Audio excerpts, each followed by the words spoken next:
오늘 제목 보시면 철저한 혼자를 만드시는 하나님, 철저한 혼자를 만드시는 하나님이라고 제목 지었습니다. 네, 말씀은 지난주일과 같은 말씀입니다. 그래서 잘 아시는 대로 이삭을 바친 아브라함의 이야기를 기반으로 깊이 나누고자 합니다. 연말입니다. 연말.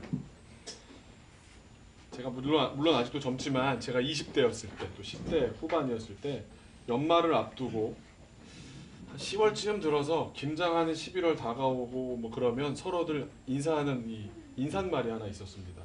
뭐냐면 월동 준비는 잘했어, 이런 말이 있었습니다. 지금 이런 말 썼다가는 아유 저 사람 참 문제 있는 사람이네 할 정도의 말이지만, 이 말은 겨울을 따뜻하게 함께 보낼 사람이 있는지를 물어보는 연말을 대비하는 인사, 그죠? 그러면서 월동 준비가 안 된 사람들을 걱정하는 그런 말이었습니다. 요즘도 연말을 혼자 보낼 사람들에 대한 걱정이 많습니다. 지난 24일에 우리 교회에서 공식 행사는 아니었지만 우리 정선균, 최성은 커플이 주최하는, 본인들은 이제 그 시간을 지나왔다고 이제 자부심이 있어서 쓸친소 파티가 있었습니다. 우리 교회 많은 쓸쓸한 교인들이 참여한 것으로 알고 있습니다. 오늘 저녁에 그 부상으로 남자 한 명, 여자 한 명이 그냥 랜덤으로 이렇게 뽑힌 거예요. 랜덤인지 뭐 게임을 통해서 뽑았습니까? 그래서 그 두 사람이 반드시 같이 영화를 보러 갔다 와야 되는, 오늘 저녁에 그 시간이 있는 것으로 아는데, 그렇죠? 자, 듣기로 최한자매와 오현진 형제인 것으로. 네. 두 분이 아주 좋은 시간 되시기를 바라고요. 네. 쓸친소라는 말은 작년에 모친소에 이어서 올해 무한도전에서 새로 만들었으면서 모든 대한민국 사람들이 알게 된 말입니다. 다들 아시겠지만 쓸친소라는 말, 쓸쓸한 친구들을 소개합니다라는 말의 줄임말입니다. 연말 풍경이 비슷한 것 같습니다. 뭐 월동 준비가 잘 되었느냐는 말이나 뭐 쓸친소라는 말이나, 그리고 작년에 처음 들었던 말이 있었어요. 혹시 들어보셨는지 모르겠는데 24일에 벌어진 행사 중에 하나였죠. 솔로 대첩이라고. 네. 이제 이런 행사들이 이제 12월 24일이 되면 무슨 뭐 세시 풍속이라도 된 듯이 21세기 대한민국의 풍경이 되어버리고 말았습니다. 그러면서 올해는, 그러니까 올해는 쓸친소가 있긴 했지만 또 특별한 게 뭐가 없을까 하고 제가 이렇게 알아봤더니 재밌는 일이 하나 있었습니다. 지난 24일에 맞춰 진행된 쓸쓸한 사람들을 위한 기획 가운데 제가 아는 한 가장 재미난 기획이 있었습니다. 24일 밤에 방송 녹화가 있었는데 방영은 27일에 했는데 분위기는 24일 밤, 실제로 녹화한 날이 24일이었던 거죠. 솔로들이 가장 괴로워한다는 그 밤에 녹화가 진행된 프로그램은 바로 KBS 프로그램의 유희열의 스케치북이었습니다. 그걸 본 사람들, 네, 자랑이 아니에요. 네. 다들 아시겠지만 이 프로그램은 전통적으로 커플끼리 같이 앉아서 이렇게 다정하게 이렇게 앉은 모습이 좀 많이 클로즈업되는 그런 방송입니다. 근데 왜 이 기획이 재밌냐 하면 당일에 방청객으로 초대된 사람들이 모두 100% 남자들이었습니다. 그것도 솔로들만 오라고 했던 겁니다. 이 특집의 제목이 오빠 한번 믿어봐. 분위기가 어땠을까요? 예상들 하시겠지만 군부대에서 진행되는 연병장에서의 위문 공연 같은 분위기였습니다. 기획도 기발했던 데다가 혈기왕성한 20대 남자들만 수백 명 모여있다는 그 분위기만으로도 너무너무 웃겼습니다. 현장 분위기에서 군인들 같은 그런 함성, 굵은 남자들의 함성이 계속 나오고 에너지가 넘쳤습니다. 이런 무대에 걸맞는 초대 가수가 누구였을까요? 네, 걸그룹 세 팀이 나왔습니다. 저는 걸그룹 공연을 처음부터 끝까지 본 게 이번이 처음이었습니다. 걸그룹이 재밌는 게 아니라 그걸 보는 남자들이 클로즈업 되는데 너무 웃긴 겁니다. 제일 먼저 나온 팀은, 저는 그 팀에 그 사람이 있는 줄 몰랐는데 미스 A라는 팀이었는데 건축학개론에서 주인공으로 나왔던 국민 첫사랑 수지가 활동하고 있는 팀이었습니다. 네. 저 영화로만 봤다가 이 사람이 이게 활동하는 사람인지 처음 알았어요. 근데 거기서 이 노래 중에 항상 보니까 신곡을 부르는데 저는 신곡을 못 들어본 거고 다 이어서 이제 두 곡을 이제 이어서 부르는데 두 번째 곡이 굉장히 유명한 곡, 저도 뭐 지나다니다가 들었을 법한 곡들인 겁니다. You Don't Know Me You don't know me. Shut up boy. Shut up boy. 근데 그거를 그냥 여자들이 이렇게 몇 번 처음에 하니까 다음 남자들 You don't know me. 율동을 똑같이 따라하면서 얼마나 웃겼는지. 아주 뭐 그러다가 이제 또 이 멤버들이 이제 무대 밑으로 내려간 거예요. 그랬더니 난리가 난 거예요. 난리가 막 광란의 도가니 손 한번 잡아보겠다고 막. 이 팀의 노래가 끝나고서 이제 게스트들 자리 의자에 앉혀놓고서 이제 오신 분들 가운데 솔로 왕을 뽑겠습니다 그러는 거예요. 몇 가지 설문을 통해서 이 모든 항목에 해당하는 사람들, 그 사람들 이렇게 세우고서 난 이렇다, 아니면 앉고 앉아서 마지막 남는 사람이 누군가 3명이 남아서 무대로 올라왔거든요. 제가 한번 여러분에게도 해보겠습니다. 속으로만 하세요. 1번 나는 미친 듯이 외롭다. 현재 네가? 2번 나는 모태 솔로다. 3번 이게 참 슬픈 얘기입니다. 내가 모태 솔로인 이유가 얼굴 때문인 것 같다. 네 번째가 제일 재밌는데요. 이때 많은 사람들이 앉았습니다. 다시 태어난다면 유희열 얼굴로라도 태어나고 싶다. 이 정도까지 외로운 거죠. 그리고 5번 오늘 스케치북에 혼자 왔다.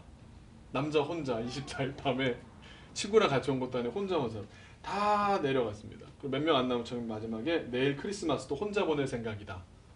했더니 그 많은 사람들이 딱 3명이 남는 거예요. 올라오라 그래서 자기가 얼마나 외로움에 쩌든 사람인지를 얘기하라고 하나씩 얘기하다가 마지막 한 사람이 뽑혔는데 그 사람이 이렇게 얘기했습니다. 이 말을 했더니 그 사람이 뭐 추대가 되는 분위기가 됐는데 이분이 이렇게 얘기하더라고요. 24일에 뭐 할까 생각하다 할 일이 없겠구나 싶어서 바로 전날이 23일에 혼자 이불 덮은 채로 울었다. 이분이 솔로왕으로 뽑혀서 왕관을 주고 옷을 입혀서는 또 중간에 이렇게 막 이렇게 자리를 만들어놨어요. 또 되게 재밌게 거기 또 앉혔더라고요. 순서 자체가 재밌는데 뭔가 이렇게 마음이 비참한 듯한 느낌이 있는. 두 번째로 나온 팀이 포미닛이었습니다. 그 팀 아세요? 다 아시는군요. 네.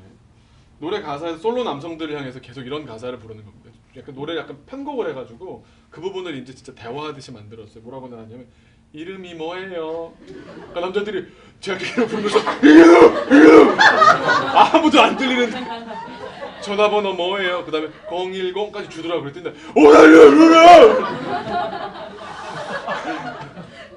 장내가 난리가 났습니다.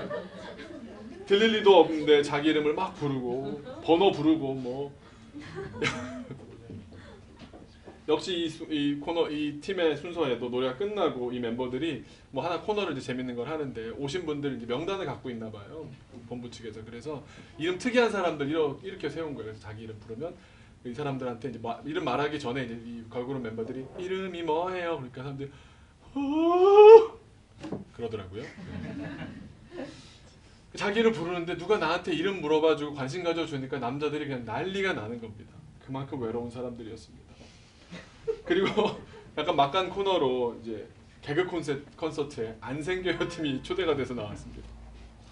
국민 솔로 유민상 씨하고 송영길 씨라는 분이 나와서 동병상련의 개그를 펼치는데 개그가 개그 같지가 않고 너무 현실적이어서 사람들이 정말 우리가 그렇지 이런 분위기로. 마지막에 피날레를 장식한 팀이 에이핑크라는 팀이 있더라고요. 나왔습니다. 근데 노래 제목이 노노노라는 곡이 있어요. 다 아시고 이러는 거예요? 아니면 배우시는 중이세요 지금? 근데 가사가 이렇게 시작했습니다. 슬퍼하지 마, 노노노. 혼자가 아니야, 노노노. 걸그룹께서 슬퍼하시지 마시라고. 당신은 혼자가 아니시라고 메시지를 던지니까 남자들이 계속 슬퍼하지 마, 노노노. 혼자가 아니야? 네. 이 프로그램이 그렇게 이제 마지막 3번째 팀이 떠나고 난 다음에 어떻게 끝나는지가 너무 슬펐습니다. 왜냐하면 걸그룹들이 모두 퇴장한 다음에 다시금 남자들만 남은 현상이 벌어졌는데 그때 갑자기 두 손을 주먹집 같이 따라하라고 그러더니 내년에는 우리는 여기 오지 맙시다. 그러면서 나는 할 수 있다. 할 수 있다. 그러더니 갑자기 진짜 조교 복장을 한 사람들이 올라와서 반동을 하면서 진짜 사나이를 부르는 거예요. 그러면서 끝나는 모습이었습니다. 참 재미있으면서도 약간 우리가 외로움에 왜 이렇게 예민해졌지? 왜 이렇게까지 기획을 할 정도인가? 그런 생각이 들었습니다. 여러분, 외롭다는 것, 혼자 있다는 것 좋아하는 사람 없을 겁니다. 그런데 여러분 좀 생각해 봐야 되지 않을까 싶었습니다. 사람들은 외로움으로부터 도망치려고 합니다. 오늘 제가 계속 말씀드렸던 현상들도 다 어떻게 하면 외로움으로부터 도망칠까, 그걸 달래볼까 이러는 컨셉 아닙니까? 하지만 꼭 기억해 두시기 바랍니다. 그 외로움 속에 인생의 빛이 있습니다. 외로움 속에 인생의 빛이 있습니다. 어떤 책에서 이런 글귀를 읽은 적이 있습니다. 우리는 혼자여서 외로운 것이 아니라 홀로 서지 못해서 외로운 것이다. 혼자여서 외로운 것이 아니라 홀로 서지 못해 외로운 것이다. 사실 아닙니까? 이렇게 말할 수 있겠습니다. 외로움을 버린다면 홀로 설 수 있는 귀한 기회를 놓쳐버리고 맙니다. 고독을 음미해 본 적이 없는 사람은 인생에서 가장 중요한 그 무언가를 박탈당한 것과 같습니다.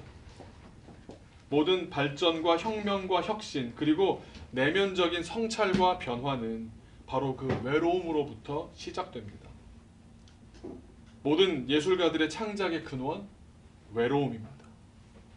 그래서 외로움이 병이 되기도 하지만 외로움이 약이 되기도 합니다. 문제는 그 외로움을 어떻게 대하느냐의 문제입니다. 외로움을 깊이 맛보지 못하고 외로운 신세를 한탄하기만 하면서 벗어날 궁리만 하고 있다면 외로움으로부터 아무것도 얻을 수 없고 그냥 무의미한 시간으로 지나쳐가는 그런 시간에 그치고 맙니다. 외로움은 깊어야 제맛입니다. 쩐다라는 표현은 좀 다른 거예요. 외로움은 깊어야 제맛입니다. 외로움의 깊은 곳까지 들어갈 수 있어야 외로움의 의미를 발견할 수 있고 외로운 시간을 예비하신 하나님의 손길을 느낄 수가 있습니다. 그 깊고 내밀하고 단절된 외로운 공간과 순간으로부터 가장 자기다운 모습이 재발견됩니다. 제가 되게 좋아하는 성경의 비유가 토기장의 비유 있잖아요. 진흙을 빚어서 토기를 만드시는데 여러분 토기를 만들 때 어떤지 아십니까? 어떤 사람이 만들었는지를 토기장이들은 안답니다. 왜냐하면 이렇게 손을 이렇게 대잖아요. 그러면 이게 없어지는 게 아니라 그들의 눈에는 어떤 사람의 손에 이 마디 굵기가 드러난답니다. 아는 겁니다. 토기장의 손금까지 고스란히 드러나는 토기처럼 하나님의 세밀하고도 정밀한 손길을 그 작은 금 하나하나 그 금마다의 깊이 하나하나까지 고스란히 온전하게 느끼게 되는 시간이 바로 외로운 시간입니다. 어디서 외로움을 잘 대하는 법을 배울 수가 있겠습니까? 가장 외로운 장소 어디일까요? 사막이 아니겠습니까? 스웨덴의 위대한 탐험가 스벤 헤딘이라는 사람이 있습니다. 이 사람이 이런 말을 했습니다. 누구에게나 사막은 필요하다. 이 말 듣고 여러 사람이 미친 거예요. 유럽에서 1900년대 초반에 이 사람들은 막 전 세계를 다 중앙아시아를 들어가고 별 탐험을 다 했습니다. 그러면서 자기가 한 말이 사막이 위대하다고, 누구에게나 사막이 필요하다고, 사막에서 경험을 책을 쓰니까 그걸 읽은 수많은 유럽인들이 미쳐버린 거예요. 여러분 저도 울란바타를 가봤지만 재밌는 게 울란바타에 자전거나 오토바이 타고 오는 사람들이 있습니다. 유럽에서부터 만난다니까요. 울란바타를 지나가다 보면 백팩 메고 우릉우릉 하는 사람들이 있어요. 이 사람들 어디서부터 왔냐? 유럽에서부터 온 겁니다. 오토바이 타고. 근데 이 사람들에게 고전처럼 읽혀지는 그 사람이 바로 이 스벤 헤든이라는 사람입니다. 근데 그 사람의 말을 듣고 또 한 차례 또 위대한 사막 탐험가가 된 사람이 있는데 독일 사람 아헨 모저라는 사람이 있는데 그 사람이 이럽니다. 내가 그 말 듣고 자기도 영향을 받았는데 그러면서 사막은 내가 완전히 자유롭게 움직일 수 있는 공간이고 다른 어느 곳에서도 생각할 수 없는 생각들을 떠올리는 곳이며 때때로 상당히 부조리하게 변하는 인간 존재 속에서 삶의 의미를 발견할 수 있는 인식의 절정에 가장 가까이 다가서는 곳이다. 말이 좀 어렵죠? 예수님께서 40일 동안 금식하셨던 곳 역시 광야라고 번역하지만 사막입니다. 사막입니다. 위대한 영성가들이며 초대교회 일의 여러 교부들은 사막에 갔습니다. 예수님을 따라서 하나님을 만나고자 사막으로 갔습니다. 사막에 뭐가 있다고 합니까? 뭐 볼 것이 있다고 하겠습니까? 사막엔 아무것도 없습니다. 아무것도 없어서 갑니다. 그래야 내가 잘 보이기 때문입니다. 작은 것도. 여러분 그런 경험 해보셨는지 모르겠는데 금식기도 하다 보면 이런 경험이 있습니다. 물도 금식을 하는 때가 있거든요. 물 금식뿐만 아니라 물까지 이제 안 마실 때가 있는데 그러고 한 3일 4일 있다가요. 물 한 모금을 딱 마시면 느낌이 진짜인지 아닌지는 모르겠는데 느낌이 목을 따라서 물이 어디로 내려가고 있는지가 느껴지는 것 같아요. 육체도 그러할진데 영적으로는 어떻겠습니까? 많은 말들이 홍수를 우리가 경험하며 살지 않습니까? 뭐 인터넷 클릭만 하면 설교 들을 수 있고 좋은 친구들 뭐 전화로 TV 예능 얼마든지 다운받아도 내가 원하는 시간에 다 볼 수 있는 세상이 되었습니다. 그런데 나를 움직이는 말이 있습니까? 내 내면에 와서 어떤 영향을 미치고 있고 어떤 변화를 이끌고 있는지 느껴집니까? 가장 짙은 어두움 가운데 가장 작은 불빛도 가장 분명하고 가장 온전하게 빛납니다. 극강의 대비입니다. 가장 외로운 곳에서 가장 온전한 내가 발견됩니다. 이것이 사막의 원리입니다. 이 사막의 원리를 고스란히 성경이 우리에게 보여주는 원리입니다. 내가 침묵할 때 주님이 말씀하시고 내가 말을 멈출 때 주님의 말씀이 들립니다. 내 생각대로 살아왔지만 이제 아무 계획도 먹히지 않게 되어 아무 생각도 안 나게 될 때 여러분 어떻게 하시겠습니까? 사람이 그러면 존재의 위기를 느낍니다. 어떡하지? 그럼 제일 먼저 하는 행동이 뭐냐면 집에 있다면 TV 리모컨을 들거나 스마트폰을 듭니다. 여러분 그러지 마십시오. 그리고 또 많이 하는 게 뭐냐? 괜히 카페에 가서 값싸게 자기를 달랩니다. 그냥 분위기 좋고 들리는 게 있고 이러면 그냥 그런데 젖어 있으면 한두 시간 있으면 위로 받았다라고 생각하고 그냥 돌아섭니다.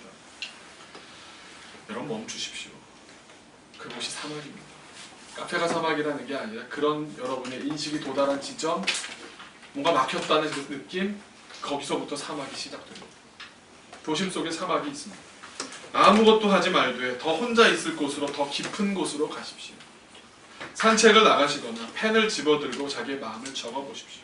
자기한테 더 깊이 들어가 보십시오. 혹은 어디 조용한 곳으로 아무도 없는 곳으로 한번 떠나가 보십시오. 그 자리가 우리의 인생을 송두리째 바꾸어줄 변화가 시작되는 자리가 될 것입니다. 저도 올해는 어떻게 될지 내년에는 어떻게 될지 모르겠는데 해마다 연초가 되면 저는 금식하러 들어갔었습니다. 참 좋습니다. 참 좋은데 그 이유가 뭐냐면 아무것도 없기 때문입니다. 어떤 기대도 없습니다. 예산 수양관에 가서 올해까지는 제가 갈 수 있었죠. 가서 편하게 이제 일주일 동안 있으면 저를 걱정하시는 거예요. 거기 관리하시는 집사님이 식사는 하셔야죠. 금식입니다. 서로 편해집니다. 저는 대접해야 될 필요도 없고 저는 대접을 기대할 것도 없고 물은 그냥 뭐 지하수를 그냥 마시면 되는 거고 속에 것들이 이제 나가기만 하지 들어올 것이 없으니까 기대감도 없고요. 그러면서 곰곰이 나를 되돌아보게 되는 시간을 가질 수가 있습니다. 여러분 내년 연초를 시작하면서 그런 시간 한번 기획해 보시기 바랍니다. 너무 많이 막 사람들 사이에 여러분 휩쓸려 다니지 마시고요. 혼자 조용히 떠나 있는 시간. 그것도 누구 손잡고 좀 가지 마시고 제발. 네. 화장실도 손잡고 가는 여러분들이 있더라고요. 네. 많은 인물들이 외로움을 고독으로 승화시킨 후에 그 자리로부터 전혀 다른 인생을 살고는 했습니다. 2차 대전 때 독일의 나라를 빼앗기고 본국에서 쫓겨나 고독한 투쟁을 하다가 알제리에서 영국에서 계속 왔다 갔다 해서 결국 해방이 됐을 때 프랑스로 돌아와서 프랑스를 위대한 나라로 다시금 부활시킨 장본인인 그래서 나중에 전 국민적인 리더가 된 전후의 최고의 인물이다라고 말하는 프랑스가 다 만약에 그렇게 독일에 협력했다면 누구를 세울 사람이 없을까? 우리나라가 좀 그랬잖아요. 근데 끝까지 남아있었던 정신으로 남아있었던 한 사람이 바로 누구냐? 샤를 드골이었습니다. 그래서 파리 공항 이름도 샤를 드골 공항이고요. 그 개선문의 이름이 샤를 드골이라고 되어 있지 않습니까? 그만큼 기념비적인 인물인데 이분이 이런 말을 했습니다. 인간과 사건의 소용돌이 속에서 이분만큼 사람들의 배신과 변절을 경험한 사람이 있겠습니까? 독일에 나치 협력했다가 만인 척하고 사람들이 얼마나 그때 마음들이 그렇게 왔다 갔다 했겠습니까? 또 사건들은 얼마나 많았습니까? 전쟁이었는데요. 전쟁 다음날 내 사랑하는 사람이 죽었다는 소식을 듣고 같이 육사를 나온 사람이 이런 일을 얼마든지 경험했을 그 샤를 드골이 이렇게 표현한 겁니다. 인간과 사건의 소용돌이 속에서 고독이 나를 유혹했다. 무슨 말이지? 이어서 이렇게 얘기합니다. 이제 고독은, 고독에게 자기가 마음을 넘긴 겁니다. 고독할 수밖에 없었던 겁니다. 그랬더니 이제 고독은 나의 벗이다. 역사가 시작된 이래 고독보다 더 만족스러운 친구가 있었을까? 영국을 들었다 놨다 했던 정신분석학자요 정신과 전문의였던 세기의 지성 앤서니 스토어라는 사람이 있습니다. 이 사람이 이렇게 말했습니다. 인간의 거의 모든 불행은 고독할 줄 모르는 데서 온다. 인간의 거의 모든 불행은 고독할 줄 모르는 데서 온다. 그러면서 이 한마디 더 덧붙인 말이 이겁니다. 반대로 창의적인 사람들이 고독을 즐긴다. 창의적인 사람들이 고독을 즐긴다. 고독했기 때문에 고독으로부터 깊은 데서 자기 자신의 모습을 발견하고 자기 자신의 온전한 그 모습대로 살아갔기 때문에 자기만의 인생을 살 수가 있었던 겁니다. 주변 사람들이 말하는 인생을 살거나 부모님이 원하는 인생을 살거나 내가 해야만 했기 때문에 책임감으로 내 인생을 살거나 남들의 소원을 이루어주는 삶이 아니라 나를 만드신 하나님의 나를 향한 뜻을 이루면서 나에게 가장 잘 맞는 삶을, 그것도 후회 없이 살아갈 수가 있는 것입니다. 성경의 인물들에게도 그 외로운 시간, 고독으로 승화되어 새로운 삶으로 변화된 시간들이 언제나 있었습니다. 하나님께서는 위대한 믿음의 인물들을 기르시는 방법으로 이 외로움이라는 것을, 그 시간을 정말 잘 쓰십니다. 아주 깊은 외로움을 맛보게 하시기 위해 철저한 혼자로 만드는 작업을 하나님께서 계속해서 시도하십니다. 우리가 언제 외롭습니까? 간단하죠. 혼자일 때 외롭습니다. 외롭게 하는 방법이 뭐겠습니까? 혼자를 만드는 겁니다. 혼자를 만드는 방법이 뭐겠습니까? 주변 사람들이 등 돌리는 겁니다. 더 상처되는 게 뭡니까? 나쁜 말로, 아니할 말로 옆에서 죽었다. 아, 이제 아버지 없이 내가 인생을 혼자 살아야 되는 이제 아들이 됐구나. 그것과 다르게 뻔히 살아있는데 등 돌릴 때, 배반과 배신의 아이콘들이 주변에 이렇게 자기를 둘러싸고 있을 때 본인의 마음이 어떻겠습니까? 그때 혼자를 느낍니다. 혼자를 느껴야 외로움이 느껴집니다. 그래서 혼자 있는 시간 속에 외로움과 고독을 경험하고 스스로 일어서야 되고 주님을 선택하기를 주님께서는 간절히 바라시기 때문에 철저한 혼자가 되게 하십니다. 세상에서 철저한 혼자가 될 때도 주님께서는 바로 구원해 주지 않습니다. 그때 리모컨을 만지작거리고 있다거나 친구들 전화번호를 찍고 있다거나 약속을 잡고 있다거나 주님께서 구원할 수 있는 길이 없습니다. 스탑해야 됩니다. 그래야 주님이 일하십니다. 우리가 그 외로움과 고독으로부터 깊은 물을 길어오르는 그 일을 시작하기를 주님께서 기대하십니다. 여러분, 성경에 모세 있습니다. 맨날 나오는 그 위대한 인물들은 패턴이 생기더라고요. 근데 모세는 아시다시피 왕자였습니다. 제국의 아이였습니다. 형이랑 따지면 제국의 아이 둘이었잖아요. 그죠? 람세스랑 제아. 요즘 활동하나요? 출애굽이라는 제가 찬양 가사를 쓰면서 계속 모세를 묵상해봤습니다. 모세를 묵상하다가 이렇게 가사를 붙였습니다. 도망쳐 이제 떠날 거야 나의 세상에서 아는 이 하나 없는 곳에 도무지 찾지 못할 곳에. 모세는 살인을 저지르고 그 벌을 피하기 위해서 도망쳤습니다. 그게 전부가 아닙니다.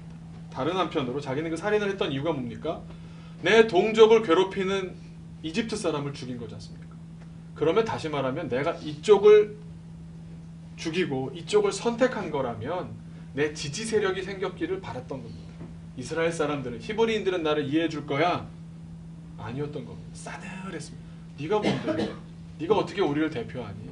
너는 왕족이고 우린 이 바닥이야. 네가 어떻게 우리의 대표자가 돼? 네가 우리를 가리키려고 드는 거야? 사람들의 시선이 싸늘했습니다. 그러니까 자기 예상과 너무 다르게 돌아가는 겁니다. 사람들이 자기를 이해하기보다는 오해하고 자기가 그럴 마음이 있다라는 건 얘기도 들어보지 않고 편견과 또 뭐 모세의 경우가 아니라 모든 일반적인 경우에 오해와 편견과 몰지각으로 가득한 사람들한테 실증 나게 됩니다. 그럼 사람은 어떻게 한다고요? 도망갑니다. 양만 가득한 호렙산으로 갑니다. 세상 중심으로부터 떠납니다. 거기까지 내몰려 변변치 않은, 별 볼 일 없는 변방의 전락한 인생이 되는 듯 했습니다. 사람 없고 양만 가득하고 양치고요.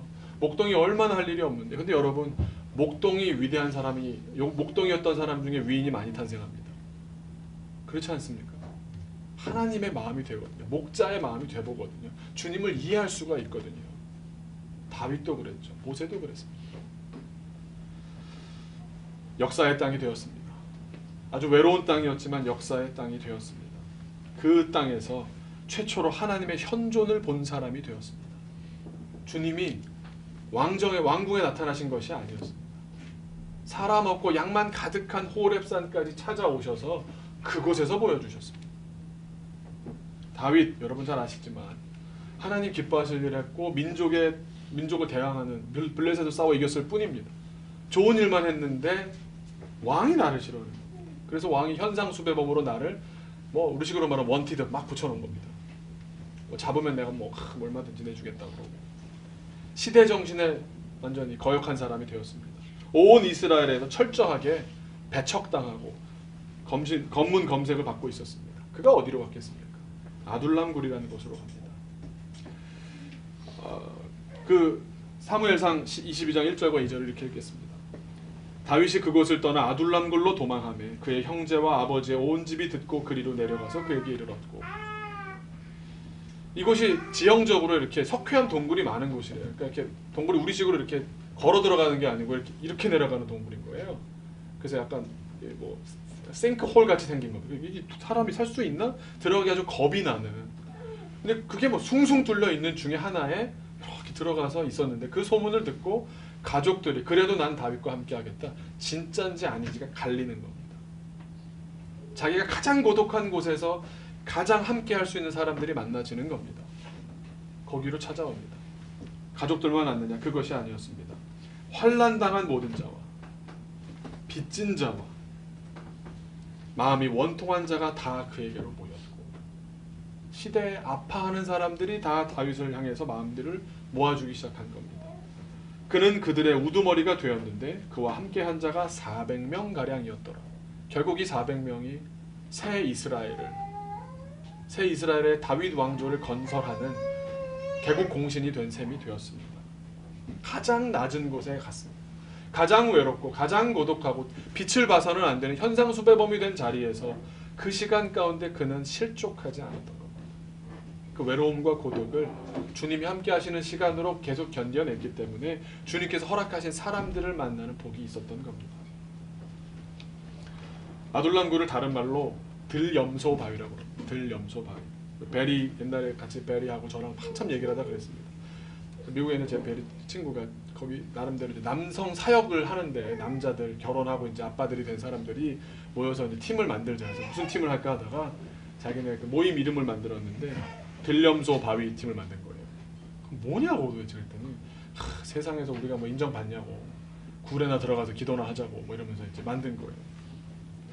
사람들이 이해하지 않는 그곳에서 주님이 함께 하신다는 걸 선택할 수 있는 그 용기가 다윗에게는 있었던 겁니다. 그곳에서 어떤 일이 벌어졌느냐, 여러분 잘 아시는 사건일 텐데 제가 한번 읽겠습니다. 사무엘상 24장 2절에서 4절입니다. 사울이 온 이스라엘에서 택한 사람 3,000명을 거느리고 다윗과 그의 사람들을 찾으러 들염소 바위로 갈새. 찾으러 잡아 죽이러 이제 왕이 직접 행차하신 겁니다. 길가 양의 우리에 이른즉 굴이 있는지라.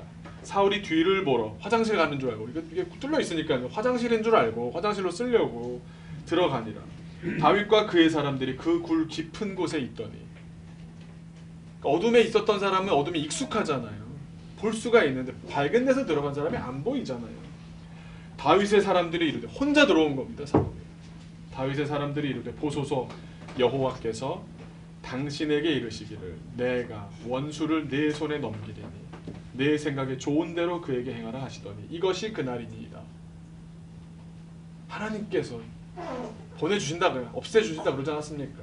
직접 당신의 손으로 대변 보고 있는데 푹 찔러 죽이라는 얘기입니다. 깔끔하잖아요. 근데 다윗이 이럽니다. 다윗이 일어나서 사울의 겉옷자락을 가만히 베니라. 굉장히 집중하고 있었던 것 같아요. 겉옷도 되게 옛날에 얼마나 거추장스럽게 왕이니까 그렇게 너무 했을 거 아니에요. 그러니까 슬쩍 가서 싹, 소리도 안 나게 싹. 소리가 안 났다는 건 사울이 굉장히 소리가 크게 나는 식으로 방향으로 이제 그런 일을 본 거 아닌가 이런 생각이 들죠. 그래서 이렇게 싹 뵌 겁니다. 나중에 그걸 보여주죠. 뭡니까? 그게 내가 주님보다 앞서지 않는 겁니다. 절호의 찬스가 자기에게 주어졌습니다. 내 손으로 해결할 수 있는 기회가 주어졌습니다. 그런데 어떻게 그 상황에서 이 기회를 놓칩니까? 다윗이 어떤 사람인지를 보여주는 대목입니다. 다윗이 그 굴에서 복수의 칼날만 갈면서 슥슥슥슥 기회만 봐 죽여버릴 거 이게 아니었다는 겁니다. 그런 수준의 사람이 아니었던 겁니다. 이해가 되십니까? 그 굴에서 주님과 동행했던 겁니다. 그곳에서도 주님 말씀 따라 순종할 수 있는 사람이 되었던 겁니다. 이게 세상과 다윗을 갈라놓는 지점이 되는 겁니다. 욥은 어떻습니까? 오늘 불렀던 찬송처럼 다 없어지고 다 사라지고 다 떠나고 오히려 친구들이 놀려대는 내 덕을 봤던 친구들이 이제는 와가지고 야 너 꼴 좋다 욕하는 상황이 됐습니다. 하나님은 무슨 야 너 네가 잘못한 게 있으니까 그런 도대체 이해해주지 않는 친구들로 가득 찼습니다. 옆에 사람들이 있지만 마음 문이 탁탁탁 닫혀지면서 얼마나 외롭고 고독했겠습니까? 몸에 난 기왓장을 깨가지고 몸에 난 종기나 긁어가면 계속 긁어가면서 있는 사람들은 소리 얼마나 보기 참담하고 보기 싫습니까? 그런데 욥이 강변합니다. 친구들이 하는 말에 대해서 그러나 내가 가는 길을 그가 아시나. 그 외로움 가운데 그에게는 주님이 있었던 겁니다. 그 고독 속에 주님과 함께 했던 겁니다. 그러나 자기 입으로 말해 그러나 내가 가는 길을 그가 아시나니 그가 나를 단련하신 후에는 내가 찬송은 옛날 성경 기준이라 정금이라고 그랬지만 이번 나온 성경은 그렇게 돼 내가 순금같이 되어 나오리라. 순금같이 되어 나오리라. 퓨어 골드가 돼서 나오리라. 바울의 아라비아의 3년을 기억해 보시기 바라고요. 아브라함도 여러분 하나님과 단독자로 하나님 앞에 선 단독자로 아들을 바치라는 명령을 듣고 아들을 데려가지만 종들까지 부려서 짐들 뭐 뗄감 해가지고 갑니다. 길을 떠납니다. 3일을 간 다음에 어떻게 합니까? 종들은 따라오지 말라 그러고요. 주님 앞에 바로 서는 겁니다. 단독자로 서는 겁니다. 아들을 데리고 올라가는 그 지점에서 인정받았던 겁니다. 모든 인물들 다 얘기할 수 있겠지만 예수님으로 넘어가 보겠습니다. 지구상 그 어떤 장소보다 외로움의 하이라이트라고 할 수 있는 아까 말씀드린 그 사막에서 예수님의 사역이 시작됩니다. 되짚어 더 들어가 보면 예수님 어디서 태어나셨습니까? 왜 예수님 밤에 오셨겠습니까? 빛나고 화려하고 스포트라이트와 거리가 먼 분이셨습니다. 그런데 우리는 그런 걸 꿈꾸고 있지 않습니다. 예수님의 사역, 삶의 시작을 한번 보십시오. 사람이 없는 동물들 사이에서 태어나십니다. 외로울 수밖에 없는 그 부모의 마음이 어떤 부모가 내 자식 태어나는데 기가 막히게 좋은 곳에서 모든 의료적인 혜택을 충분히 누릴 수 있는 곳에서 뭐 하나라도 기계 새로 장비 도입했다면 거기로 병원 옮겨서라도 그렇게 하지 않습니까? 그런데 말들이 있는 말밥통에서 말구유 말이 예뻐서 말구유죠. 말밥통에서 그 어제도 말이 그냥 씹었다가 놨던 그런 뭐 침들이 다 고여 있을 텐데 대충 닦았다 지금처럼 물티슈가 있었겠습니까? 거기서 태어나시는 겁니다. 예수님이 사역을 시작했던 곳 여러분 잘 아시겠지만 처음 하신 일이 시험 받으러 가신 겁니다. 어디로 가십니까? 사막으로 가십니다. 얼마나 계십니까? 40일 동안 계십니다. 뭐 하십니까? 금식합니다. 사람 한 명도 안 만납니다.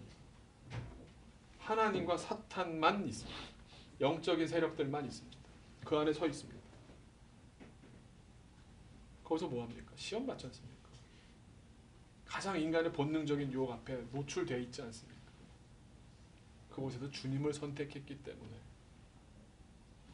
주님은 거기서부터 사역을 시작하셨던 겁니다. 외로움과 고독 속에서 주님이 그 길을 가셨는데 예수님의 삶을 쭉 보는 가운데 참 마음에 좀 이렇게 이번 주에 말씀을 준비하는데 마음에 확 왔던 말씀이 이겁니다. 사역을 이렇게 시작하시고 계속 제자들도 있었고 사람들도 있었고 예수님이 정말 소통의 행복이 있었을까? 있었을까요? 없었을 거예요. 굉장히 답답하셨을 것 같아요. 다 옆에 있는데 닫혀 있고, 옆에 있는데 못 알아듣고, 옆에 있는데 옆에 있는 사람이 한 명도 없는 것 같아요. 몸들은 있는데 깨닫고 있는 인생은 한 명도 없는 그 마음 아니셨겠습니까? 근데 예수님은 계속 나에게 허락된 일들을 계속 해가시는 겁니다. 얘들이 이해하든 못하든 베드로가 또 다가오다 물에 풍 빠지고 저쪽 가서 딴짓하고 능력 안 일어난다 불평되고 네가 크냐 내가 크냐 이러고 앉아있고 주변에서 계속 이러는데도 예수님은 자기 길 가시는 겁니다. 성만찬을 기록한 고린도전서 11장 23절의 첫 구절 얘기 나온 다음에 예수님을 이제 회상하면서 나오는 첫 구절이 이렇게 시작합니다. 주 예수께서 잡히시던 밤에. 성만찬이잖아요. 그러니까 마지막까지 예수님 잡히시기 바로 전에 제자들에게 보여주셨던 모습이 뭐냐? 저는 요즘 한국말로 이거 같아요. 밥은 먹고 다니냐? 밥상 차려주세요. 잘 먹어. 잘 마셔.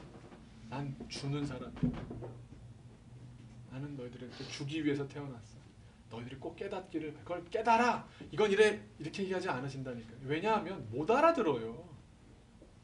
많은 분들이 그럽니다. 여러분 왜 나한테 목사님 왜 나한테 설명 잘해주시지 않습니까? 못 알아듣는다니까요. 스스로 깨달아야 아는 것이지 설명을 잘한다고 아는 게 절대 아닙니다. 여러분의 기도에 분량이 있고 여러분의 깨달음에 분량이 있는 겁니다. 그걸 다른 사람한테 위탁할 수 없습니다. 주 예수께서 잡히시던 그 밤에도 예수님은 끝까지 외롭지만 고독이었지만 이해받지 못했지만 그 길 가셨습니다. 진짜가 되는 진정한 진짜가 되는 과정에 고독을 빼놓을 수가 없습니다. 그 과정 아무도 보지 않는 그 과정 속에 진짜 보석이 탄생합니다. 경부속도로 타고 이렇게 서울 올라오다 보면 어느 교회 옆에 이렇게 붙어 있는 말 중 이런 말이 있습니다. 고난이 보석이다 이렇게 써 있습니다. 그래서 맞는 말이다 싶은데 과정이 한 가지 있습니다. 목사님도 알고 쓰신 말씀이겠지만 뭐냐하면 고난 자체가 그냥 보석이 되지 않습니다.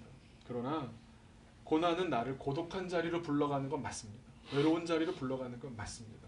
고난이 왜 고난이겠습니까? 사람들로부터 뭘 이해, 사람들로부터 등돌림, 배신, 배반 이게 고난이지 않습니까? 돈 없는 것도 고난이지만 그런 재무적인 수치적인 고난도 있겠지만 사람으로 받는 고난이 제일 크지 않습니까? 하나님밖에 붙잡을 사람 없는 곳까지 이끌어갑니다. 그런데 그때도 사람 붙잡습니다. 그러면 고난은 보석이 안 됩니다. 여러분 스스로 연말연시를 맞아서 스스로 그 외로운 자리를 고독한 자리를 확보하시기 바랍니다. 그리고 알아서 그 자리에 서십시오. 제 이 말씀 준비하는데 이 말씀 준비하면서 제일 미안했던 분들이 엄마들입니다.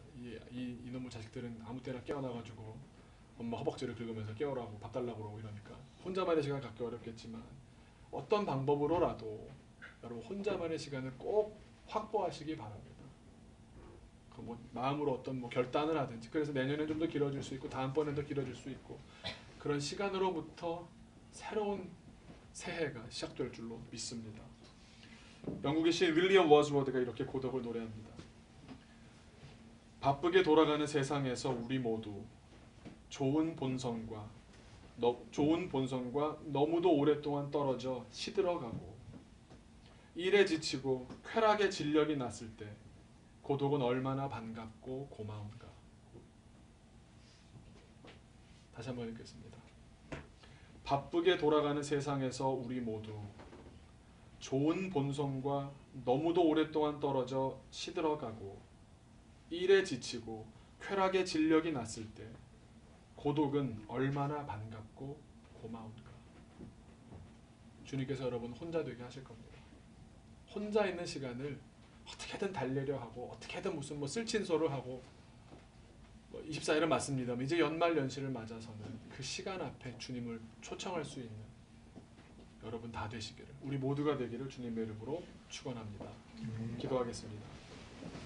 우리 잠시 통성으로 기도할 때 작은 소리로 주님께 고백하시기 바랍니다. 주님과 단둘이 있는 시간들을 확보할 수 있게 하옵소서.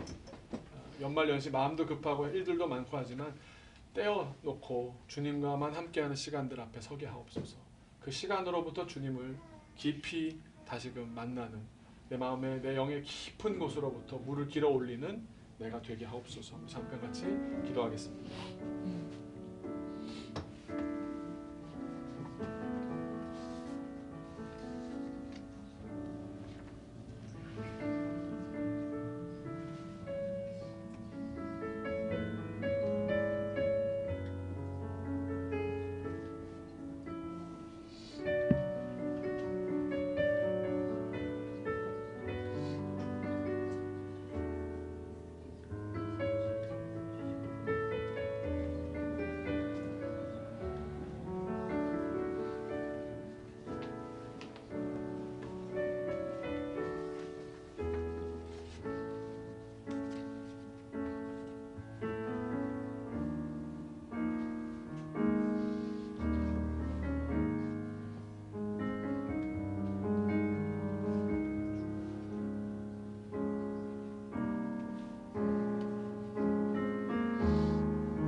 주신 생명의 길 나 주님과 함께 상한 마음을 들이며 주님 앞에 나가리.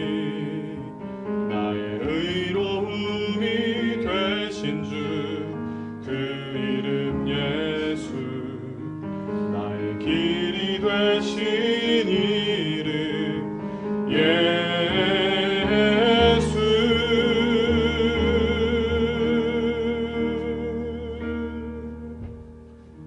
나의 길 오직 그가 하시나니 나를 단련하신 후에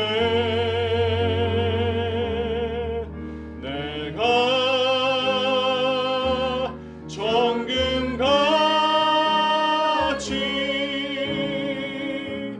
나오리라. 나의 길 오직 그가 하시나니 나의 길 오직 그가 하시나니 나를 단련하신 후에 내가 순금같이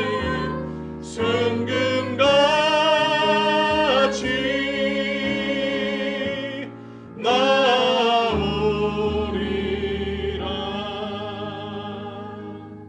주님, 지난 한 해를 돌아보면 주님께서 나 자신을 철저하게 혼자로 만드셨던 때가 있던 것 같습니다. 주님께서 우리의 진짜가 변화되기를 원하시기에, 우리가 진정으로 변화되는 삶을 살기를 원하시기에 그런 시간들을 통해서 스스로 깨우치고 일어나기를 간절히 바라시기에 그런 시간을 허락하셨을 터인데, 주님, 우리 마음이 여전히 왜 그렇게 복잡하고 해왔던 대로만 하려는 그런 관성에 쩌들어 있고, 주님 말씀을 새로 받아 완전히 처음부터 새로 도전해 보려는 노력은 왜 그렇게 게으르게 하고 있습니까? 주님, 간절히 바라옵기는 주님께서 나를 새롭게 만드는 그 손길에 나를 온전히 내어 맡기는 토기장이 앞에 진흙과 같은 내가 되게 하여 주옵소서. 주님의 손길 그대로 드러나는 주님이 쓰실 만한 주님의 필요대로 제작된 아름다운 그릇 되게 하여 주시고, 주님을 통하여 많은 사람들에게 나의 삶도 의미 있게 그렇게 쓰여지게 하여 주옵소서. 주님께서 구원해 주시고 주님께서 사용해 주심에 감사드리며 예수님 이름으로 기도하옵나이다.